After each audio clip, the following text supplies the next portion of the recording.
This video is based on the IGCSE Cambridge specification for IGCSE business studies. We're going to be concentrating on paper 1 and we're going to look at a past paper question and look at techniques to try and maximise our marks to go for those higher level grades.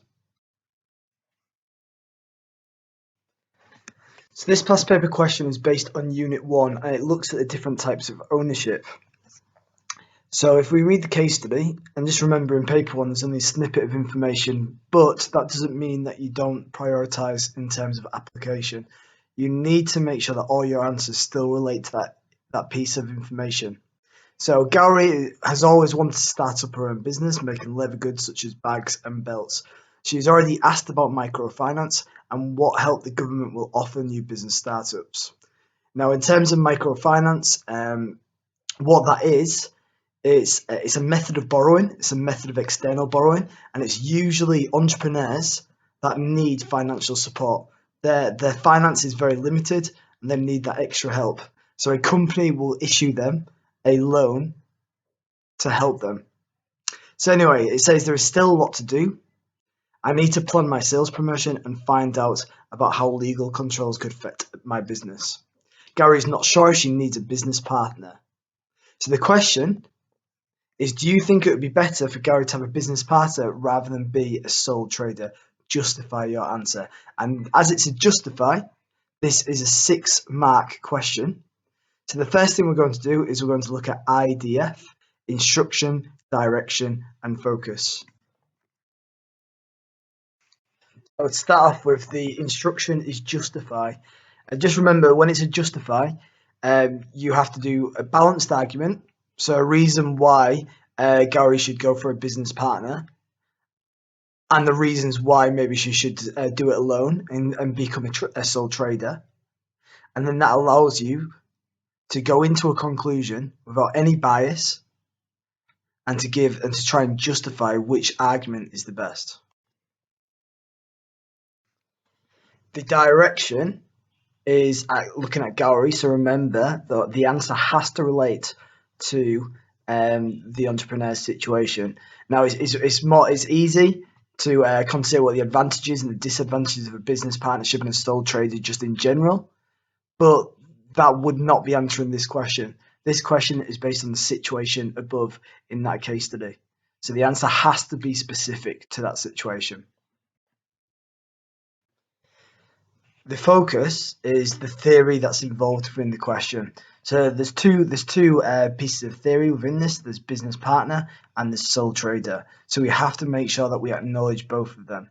Now it's very easy if you jump into a conclusion straight away and commit yourself within the first sentence to actually ignore one of the other concepts. I've seen many students jump straight into, yes, I think Gowrie should be a sole trader, and completely ignore the business partnership. But again, that is not answering the question.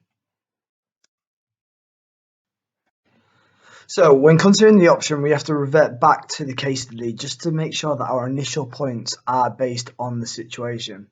So if we think about, first of all, whether Gowrie should be a sole trader, well, it does say, in terms of the opening line, that she's always wanted to start up her own business. Now that suggests that she's always wanted,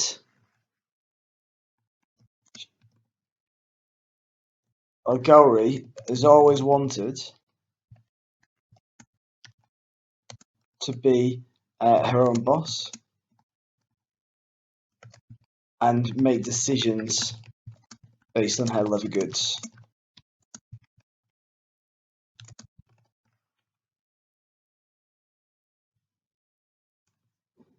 That's what you could, I suppose, what that opening line suggests by saying that she's always wanted to start up her own business. It doesn't say she's always wanted to start up with a friend or anything along those lines. It says that she's always wanted to start up her own business. So that's one point you could possibly consider. The next line, when it says she's already asked about microfinance, you could even consider, well, why is she asking for microfinance? Is it because she's struggling to come up with the funds? And that could be an issue in itself, and that could relate to a business partner, because in terms of what she may need is she may need help with finances. So again, that could be a counter argument against a sole trader and an argument for becoming a partner. In the same line, it says, and what help the government will offer. So again, that suggests that maybe she needs help and support. Maybe she's lacking that entrepreneurial knowledge. So as I've written there, she's lacking knowledge in setting up the business. Who could give her that knowledge? Well, maybe a partner could, a business partner. Maybe she's very good in terms of the making and the production of the leather goods, while she needs that partner to bring the entrepreneurial knowledge. So just as I said before, just make sure that you don't commit straight away. So we're just going to open up an opening argument in terms of sole trader or partnership. It doesn't really matter which one you're going to go for. Remember, in your evaluation, there is no right or wrong answer as long as you justify it, as long as you argue it well.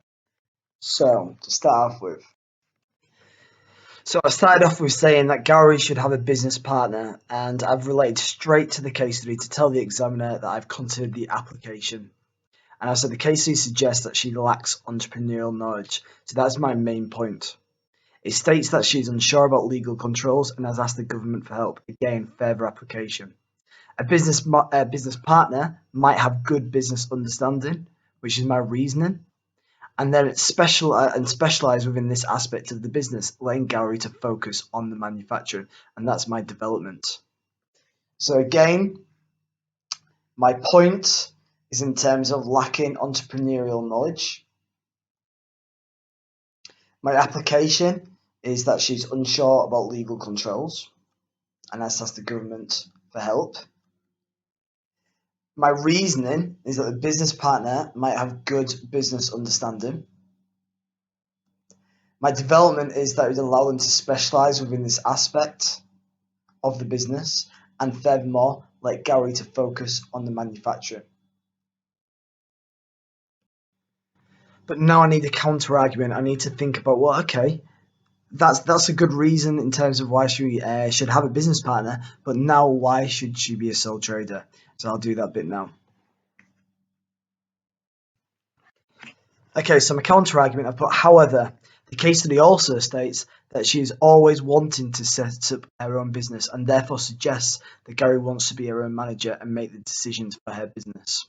Acting as a sole trader, she wouldn't have to share decision making, meaning there could be no conflict and she'd have the freedom to run the business how she wants. So within that, again, there's application, and the application is here in terms of she's always wanted to set up her own business. And my point from that is that suggests that Gary wants to be her own manager and make all decisions. So that's my main point, and there's reasoning within my application. I've put, again, acting as a sole trader, she wouldn't have to share decision making, which is further reasoning, and meaning there could be no conflict and she'd have the freedom to run the business how she wants, and that's the development. So now I have a balanced argument. So I'm in the position that I can carry out a conclusion. Now in my conclusion, I need to do a weighted approach. What I need to do is to consider which of my arguments, in terms of the argument for a business partner or the argument for a sole trader, is the most important and why. So I started off by saying in judgment to the question, and the reason I've done that is just to signpost to the examiner to tell the examiner that this is my conclusion. Just to make it easier, just remember the examiner is marking hundreds and hundreds of papers. If you're able to make their job a little bit easier, it's only going to benefit you. So I put in judgment to the question, I believe that Gowrie, sorry, a bit of a spelling mistake there, Gowrie requires help to set up her business. She's never started a business before, and as my previous argument mentioned, she lacks understanding on certain elements. But what is more, she also lacks the finance needed. So as she has had to revert to microfinancing, it suggests that she is limited. A business partner could offer more than just advice, and this is the weighted approach that I've just brought here. A business partner could offer more than just advice and know-how, but also the finances needed to set up the company. So this is the final answer. I believe that Gary should have a business partner. The case study suggests that she lacks entrepreneurial knowledge. It states that she is unsure about legal controls and has asked the government for help. A business partner might have good business understanding and specialise within this aspect of the business, allowing Gary to focus on the manufacturing. However, the case study also states that she's always wanted to start up her own business and therefore suggests that Gary wants to be her own manager and make the decisions for her business. Acting as a sole trader, she wouldn't have to share decision making, meaning there could be no conflict and she would have the freedom to run the business how she wants. In judgment to the question, I believe that Gary requires help to set up her business. She's never started a business before, and as my previous argument mentioned, she lacks understanding on certain elements. But what is more is, she also lacks the finances needed. As she has had to revert to microfinancing, it suggests that she is limited. A business partner could offer more than just advice and know-how, but also the finance needed to set up the company. I hope this video helps, and if you need any more information, just let me know.